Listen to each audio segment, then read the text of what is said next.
மான் வேகமா அப்படின்னு எரியுதுன்னு பேர்ல சொல்ல புதுசா வர்றீங்க ரொம்ப ஆமா. கம்மி செலவுல மிக பவர் சோர்ஸ் கடுமையா, உருவாக்கவும் மிக plan இருக்கு. வேகமா அவங்க தங்களோட பொண்ணு எரிபொருளை இதே மாதிரி எரித்து ஒரு செட்டப் தீர்ப்பதால வச்சு அவை 18 LED லைட் பிரகாசமான 15 நீல நாளைக்கு நிறத்துல எரிய ஒளிருது. வச்சிருக்காங்கன்னு சொல்றாங்க. ஆனா இப்படி இங்கதான் ஒரு அதிவேகமாக மெகா ட்விஸ்ட் எரியறதுனால வருது.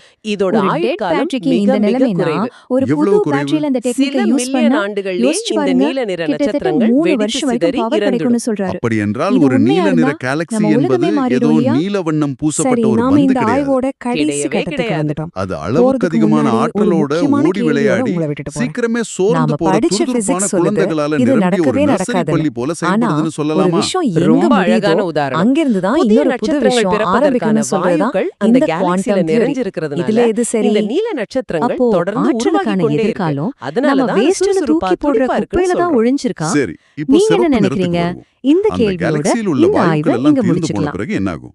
வாயுக்கள் தீர்ந்த உடனே புதிய நட்சத்திரங்கள் பிறப்பது அப்படியே நின்னுடும். ஏற்கனவே இருந்த பிரம்மாண்டமான நீல நிற நட்சத்திரங்கள் எல்லாம் தங்கள் ஆயுள் முடிஞ்சு வெடிச்சு சிதறி விட்டிருக்கும். அப்போ மிச்சம் என்னதான் இருக்கும்? எஞ்சி இருப்பது என்னன்னா, மிகச் சிறிய அளவுல குறைந்த வெப்பநிலையில மிக மிக மெதுவாக தங்களோட எரிபொருளை எரிக்கும் சிவப்புக்குள்ள நட்சத்திரங்கள் மட்டுமே. ஓ, அதனாலதான் அது சிவப்பு நிறத்துல தெரியுதா? ஆமா, இவை குறைந்த வெப்பத்தை கொண்டிருப்பதால சிவப்பு நிறத்துல ஒளிருது. மேலும் பல பில்லியன் ஆண்டுகளுக்கு இவை ரொம்ப மெதுவாக எரிந்து கொண்டே இருக்கும். அப்போ ஒரு கேலக்சி சிவப்பு நிறத்துல இருக்குன்னா அங்க புதிய பிறப்புகள் முற்றிலும் நின்னுடுச்சுன்னு அர்த்தமா? கண்டிப்பா. நீண்ட காலம் வாழும் பழைய நட்சத்திரங்கள் மட்டுமே மிச்சம் இருக்குங்கிற அந்த அமைதியான மரண அல்லது ஓய்வு நிலையை தான் அது குறிக்குது. இது உண்மையிலேயே நம்ப முடியாத ஒரு இயற்பியல் தத்துவம். நீலம் என்பது ஒரு கேலக்சியோட பிறப்புச் சான்றிதழ் போலவும், சிவப்பு என்பது அதோட ஓய்வு காலத்தை உணர்த்தும் குறியீடு போலவும் இருக்கு. ரொம்ப சரியா சொன்னீங்க. சரி, என் மனசுல இப்போ ஒரு கேள்வி வருது. இந்த மாற்றம் எப்படி நடக்குது? அதாவது நீல நிறத்தில் சுறுசுறுப்பா இயங்கிக் கொண்டிருக்கும் ஒரு கேலக்சி தன் எரிபொருள் தீர்ந்த உடனே சிவப்பா மாறிடுமா? அப்படி உடனே மாறாது. இது ஒரு அறையில உள்ள மின்விசிறியோட சுவிட்சை திடீரென நிறுத்துவது போல உடனே நடந்துடுமா? என்ன, அந்த யூடியூப் வீடியோல நீலத்திற்கும் சிவப்பிற்கும் இடையே உள்ள ஒரு நடுத்தர காலகட்டத்தை பத்தி பேசுறாங்களே. ஆமா, அதுதான் பச்சை பள்ளத்தாக்கு, அதாவது கிரீன் வேலி அப்படின்னு சொல்றாங்க. இது ஏன் ஒரு பள்ளத்தாக்கு என்று அழைக்கிறாங்க? அது சும்மா ஒரு பச்சை கட்டன்னு சொல்லிட்டு போலாமே. ஸ்விட்சை நிறுத்துவது போன்ற உடனடி செயல் பிரபஞ்சத்துல கிடையாது. இந்த பச்சை பள்ளத்தாக்கு என்ற வார்த்தை பிரயோகம் ரொம்ப ஆழமானது. அதாவது ஏதோ ஒரு காரணம் இருக்கணும். இதை ஏன் பள்ளத்தாக்கு என்கிறார்கள் என்று பார்ப்போம். வானியலாளர்கள் விண்வெளியில உள்ள கோடிக்கணக்கான கேலக்சிகளை அந்த வரைபடத்துல புள்ளிகளாக வைக்கும்போது 2 பெரிய கூட்டங்களை பாக்குறாங்க. 2 பெரிய கூட்டங்களா? ஆமா, ஒன்னு நீல நிற பகுதியில ஒரு மாபெரும் மேகம் போல திரண்டிருக்கும் பெருங்கூட்டம். மற்றொன்று சிவப்பு நிற பகுதியில ஒரு பெரிய வரிசையாக திரண்டிருக்கும் பெருங்கூட்டம். ஓஹோ, அப்போ நீலவும் சிவப்பும் தான் அதிகமா இருக்கு. கரெக்ட். ஆனா இந்த 2க்கும் இடையில உள்ள அந்த பச்சை நிற பகுதியில மிக மிக குறைவான கேலக்சிகளே இருக்கு. புள்ளிகளே இல்லாத ஒரு வெற்றிடமா இருக்கா? ஆமா, 2 மலைகளுக்கு நடுவுல உள்ள ஒரு ஆழமான பள்ளம் போல அந்த வரைபடத்துல அது காட்சியளிப்பதால தான் அதுக்கு பள்ளத்தாக்கு என்ற பெயர். ஓ, அதனாலதான் அது பள்ளத்தாக்கு. 2க்கும் நடுவுல கேலக்சிகள் தங்குவதில்லை என்பதால் அது பள்ளமாக தெரியுது. மிக சரியா புரிஞ்சுக்கிட்டீங்க. அப்படி என்றால் ஒரு கேலக்சி நீல நிறத்தில் பல பில்லியன் ஆண்டுகள் இருக்கும். சிவப்பா மாறிய பிறகும் பல பில்லியன் ஆண்டுகள் இருக்கும். ஆனா இந்த நடுத்தர கட்டமான பச்சை நிறத்தில் அது நீண்ட காலம் தங்குவதில்லை. அதை மிக வேகமாகவோ அல்லது ஒரு இடைநிலையாகவோ கடந்து விடுது. அதனாலதான் அந்த பகுதியில கூட்டமே இல்லை. சரிதானே? ஆமா, அது ஒரு டிரான்சிஷன் ஃபேஸ். இதை ஒரு காரோட ஒப்பிட்டு பார்க்கலாமா? ஒரு கார் நெடுஞ்சாலையில அதிவேகமாக சென்று கொண்டிருக்கு. திடீரென அதோட எரிபொருள் தீர்ந்து போகுது. எரிபொருள் தீர்ந்த மறுகணமே கார் அப்படியே நிக்காது இல்லையா? அதோட இன்ஜின் மெதுவாக செயலிழந்து கார் தன் வேகத்தை இழந்து சிறிது தூரம் ஓரமாக சென்று அதன் பிறகுதான் முழுமையாக நிற்கும். அந்த வேகம் குறையும் நடுத்தர நேரம்தான் இந்த பச்சை பள்ளத்தாக்கா. ரொம்ப நுட்பமான ஒரு ஒப்புமை இது. இந்த கேள்வி ஒரு முக்கியமான விஷயத்தை நமக்கு சொல்லுது. வாயுக்கள் தீரத் தொடங்கியவுடன் நட்சத்திர உருவாக்கம் மெதுவாக குறையத் தொடங்கும். அப்படியே உடனே நின்றாது. ஆமா, அந்த கேலக்சி தன் சுறுசுறுப்பான தன்மையை இழக்காமல் இருக்க போராடும் ஒரு கட்டம் இது. அந்த வீடியோவுல இத ஒரு ரெசிஸ்டன்ஸ் ஏரியா, அதாவது எதிர்ப்பு பகுதின்னு குறிப்பிடுறாங்க. எதிர்ப்பு பகுதியா? ஆமா, ஒரு கேலக்சி நீல நிறத்திலிருந்து சிவப்பிற்கு மாறுதுன்னா அது ஏதோ நிறம் மாறும் சாதாரண நிகழ்வு கிடையாது. அது ஒரு பிரம்மாண்டமான மரண போராட்டம். கேட்கவே ரொம்ப ஆச்சரியமா இருக்கு. தன் புதிய நட்சத்திரங்களை உருவாக்கும் திறனை அது கொஞ்சம் கொஞ்சமா இழந்து இருளை நோக்கி செல்லும் ஒரு நீண்ட நெடிய பயணத்தின் நடுத்தர கட்டம்தான் இந்த பச்சை பள்ளத்தாக்கு. இவ்ளோ பெரிய ஒரு விண்மீன் கூட்டத்தின் மரண போராட்டத்தை ரொம்ப தத்துவார்த்தமாக பேசிக் கொண்டிருக்கும் போதுதான் அந்த யூடியூப் வகுப்போட மூல தகவல்ல வந்த ஒரு விஷயம் என்னை சிரிக்க வச்சது. நீங்க எதை சொல்றீங்கன்னு எனக்கு புரியுது. இவ்வளவு ஆழமான இயற்பியலை பற்றி பாடம் நடந்து கொண்டிருக்கும் போது அந்த வீடியோவோட முடிவுல சப்டைட்டில்ல இது பச்சை எனப்படும் ஒரு மீன் அப்படின்னு ஒரு வாசகம் வருது. ஆமா, this is a fish called green. அதை படித்தது எனக்கு சிரிப்பு தான் வந்துச்சு. ஒரு பக்கம் நட்சத்திரங்களோட மரணத்தை பற்றி சீரியஸாக பேசிக் கொண்டிருக்கிறாங்க. இடையில எப்படி இந்த மீன் வியாபாரம் வந்துச்சு? இது ஏதேனும் புரியாத அறிவியல் குறியீடா இல்ல வகுப்பறையில நடந்த நகைச்சுவையா? இல்ல.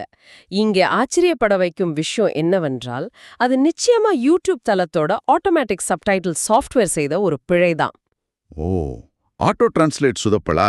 ஆமா, ஆசிரியரி ஆங்கிலத்துல this is a base called green, அதாவது இது பச்சை எனப்படும் ஒரு கட்டம் அப்படின்னு சொல்லியிருப்பாங்க. ஆனா அந்த சாஃப்ட்வேர் பேஸ் அப்படிங்கிற வார்த்தைய ஃபிஷ்னு தப்பா புரிஞ்சுக்கிச்சு. கரெக்ட். தப்பா புரிஞ்சுக்கிட்டு இது பச்சை எனப்படும் ஒரு மீன் அப்படின்னு மொழிபெயர்த்திருக்கு. ஆனா இந்த ஒரு சின்ன மென்பொருள் பிழைய நம்ம வேற ஒரு பரந்த கோணத்துல பார்க்கணும். எப்படி சொல்றீங்க? ஒரு சாதாரண சப்டைட்டில் பிழையில என்ன தத்துவம் இருக்க முடியும்? எண்ணி பாருங்க, பல கோடி ஒளி ஆண்டுகள் தொலைவில் இருக்கும் கற்பனைக்கு எட்டாத பிரம்மாண்டமான விண்மீன் திரள்களோட வாழ்வியலையும் மரணத்தையும் நம்ம அளக்க முயற்சிக்கிறோம். ஆமா, அது ரொம்ப பெரிய விஷயம். ஆனா அதுக்கு நாம பயன்படுத்தும் கருவிகள் எவ்வளவு எளிமையானவை பாருங்க. நீலம், சிவப்புன்னு நாம அன்றாடம் பூமியில பயன்படுத்தும் சாதாரண நிறங்களை வச்சு பிரபஞ்சத்தை பிரிக்கிறோம். ரைட், அது ரொம்ப சாதாரண விஷயமா தான் இருக்கு. அத்தனை பெரிய அறிவியலை புரிஞ்சுக்க நாம பயன்படுத்தும் தொழில்நுட்பமும் ஒரு வார்த்தையோட உச்சரிப்பை கூட சரியா புரிஞ்சுக்க முடியாத அளவுக்கு ரொம்ப குறைகள் நிறைஞ்சது. ஆனா ஆமா, ஃபேஸ் அப்படிங்கறது ஃபிஷ்னு சொல்லுது. பிரபஞ்சத்தின் எல்லையை அளக்க நினைக்கும் நாம இவ்வளவு எளிமையான பிழைகள் நிறைந்த கருவிகளை வச்சுக்கிட்டு தான் அந்த மாபெரும் ரகசியத்தை நெருங்கிட்டு இருக்கோம். ரொம்ப உண்மையான வார்த்தைகள். மனிதர்களோட இந்த சாதாரண கருவிகளுக்கும் பிரபஞ்சத்தோட அந்த மாபெரும் நுட்பத்திற்கும் இடையிலான முரண்பாடு தான் இதுல உள்ள சுவாரஸ்யம். ரொம்ப சிந்திக்க வைக்கும் பார்வை இது. பிழைகள் நிறைந்த கருவிகளோடு பிரபஞ்சத்தின் ரகசியங்களை தேடும் நமது பயணம் உண்மையிலேயே ஆச்சரியம் நிறைந்ததுதான். கண்டிப்பா. ஒரு சின்ன மொழிபெயர்ப்பு பிழை கூட பிரபஞ்சத்தின் முன்னால் மனிதன் எவ்வளவு சிறியவன்னு நமக்கு உணர்த்துது. சரி, நாம இந்த விரிவான அலசலோட இறுதி பகுதிக்கு வந்துட்டோம். ஆமா, நேரம் போனதே தெரியல.